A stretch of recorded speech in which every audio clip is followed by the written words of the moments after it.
Have you ever had that weird sadness after your child was born? Call it the baby blues, postpartum depression. I don't know. I just didn't feel like that was it because I wasn't depressed or anything. I was really happy. But it was some kind of realization that I've given him a life. And I felt bad for this fact. It's like mixed feelings of too much love and joy that it almost hurts. And I didn't quite at the time know how to explain it. What's helped me understand the exact feelings, the thoughts that I was feeling, was within this YouTube community of School of Life. So in School of Life, this YouTube channel, they teach you about navigating relationships and mainly on personal growth. So if you don't know this channel, I'll have it in the description.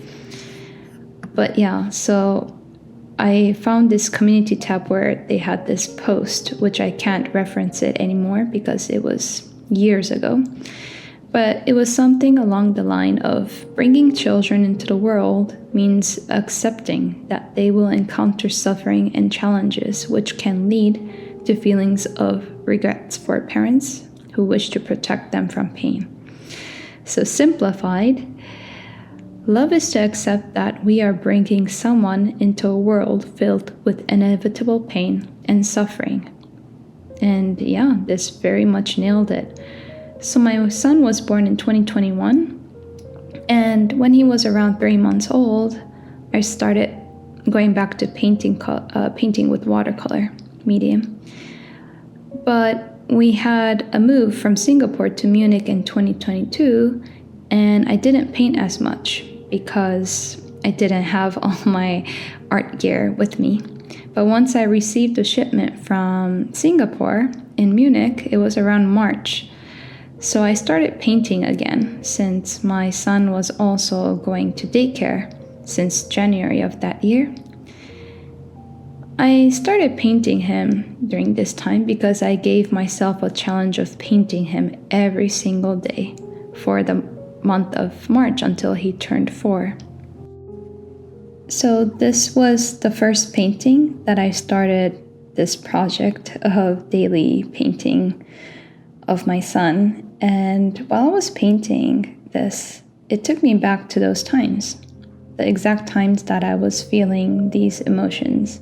It was in this dark room that was his room, and I was feeding him for the final feed of the night, until he was going for his long sleep for the night. And I was just feeling that pain again of, oh my God, there's so much noise outside, but it's so peaceful in this dark room.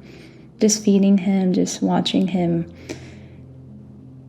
close his eyes. And it was so peaceful, yet I knew that there was so much noise outside of here. And eventually he had to walk this painful life by himself. So this painting, by the time I was finished, well, I thought I was finished, had a white background. And I usually tend to have white backgrounds for my watercolor paintings. I just like it like that. But it just didn't feel quite finished. So I ended up using black ink to make it pitch dark in the background. And I realized that it was those emotions just coming out. A Vietnamese monk said, "No mud, no lotus." This quote gives the idea that from suffering, the mud, beauty, and joy, the lotus can emerge. It emphasizes the coexistence of joy and sorrow, perfectly aligning with the theme of this video. So I hope this episode was somehow insightful and got you to get thinking. Okay, so that's it for now, and thanks so much for watching. Take care. Bye-bye.